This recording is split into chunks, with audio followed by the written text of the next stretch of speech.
Hello, I'm Nathan J. Robinson of Current Affairs magazine. On September 27th, federal appellate judge Brett Kavanaugh testified before the Senate Judiciary Committee to respond to an allegation that as a teenager he had sexually assaulted Christine Blasey Ford. Conservatives hailed Kavanaugh's testimony as a masterful response to a baseless smear, one that might even change the course of American history. However, over the course of his testimony, Kavanaugh repeatedly lied under oath, meaning that not only should his nomination immediately be withdrawn, but he's committed a serious federal crime.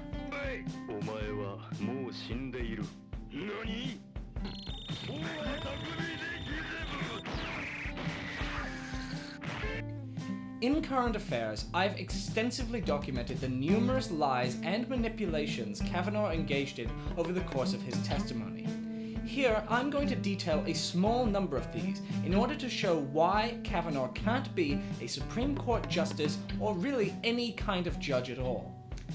First, let's remember what Christine Blasey Ford actually alleges Kavanaugh did.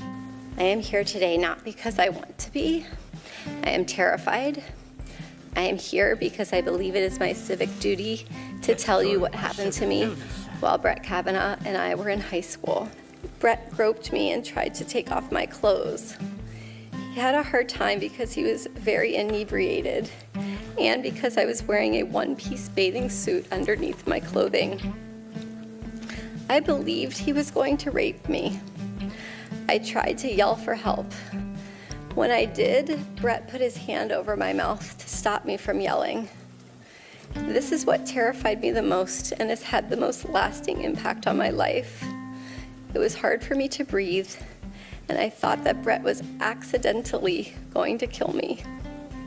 Ford's testimony was incredibly disturbing, and any sensible Congress would immediately halt the nomination process and begin a full investigation. Ford's testimony was incredibly disturbing, and any sensible Congress would immediately halt the nomination process and begin a full investigation. But many on the right have treated Ford's own words as essentially worthless, because there are no other eyewitnesses to the attack, and because Ford can't remember a number of specific details, such as exactly when and where it happened.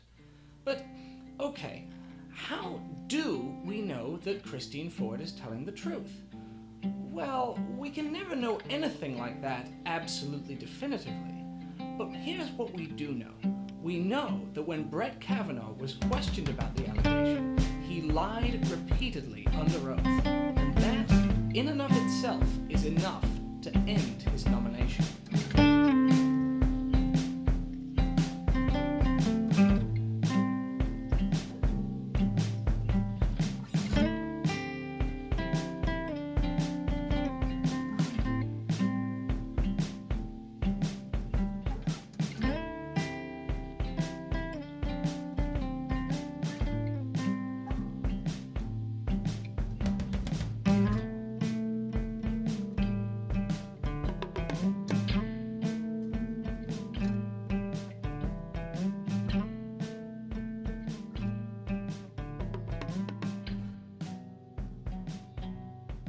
Here's lie number one. To defend himself against the accusation, Kavanaugh submitted calendars that he had meticulously kept showing what he was doing during the summer the attack was alleged to have happened. Kavanaugh said that if you look at the calendars, you won't see any gathering with the people Ford alleged were present when she was assaulted.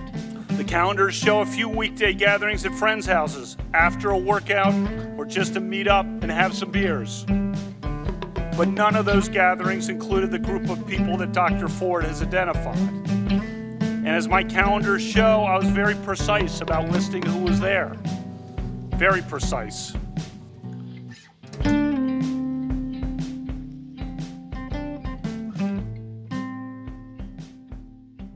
The calendars show a few weekday gatherings at friends' houses, after a workout, or just to meet up and have some beers. But none of those gatherings included the group of people that Dr. Ford has identified. And as my calendars show, I was very precise about listing who was there. Very precise.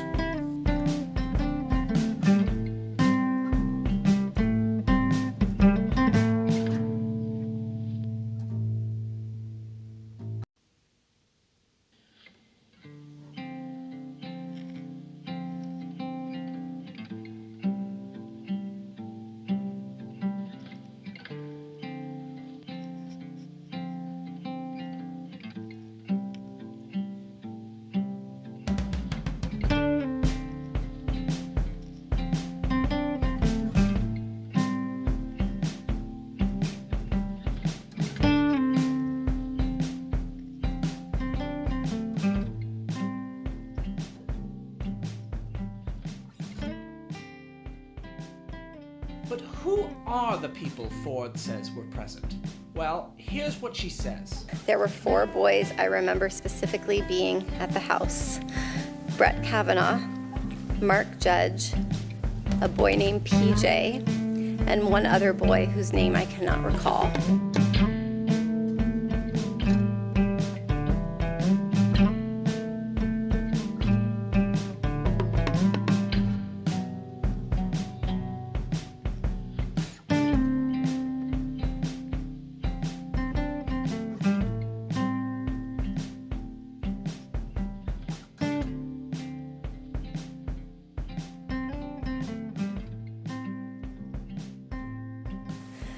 There were 4 boys I remember specifically being at the house.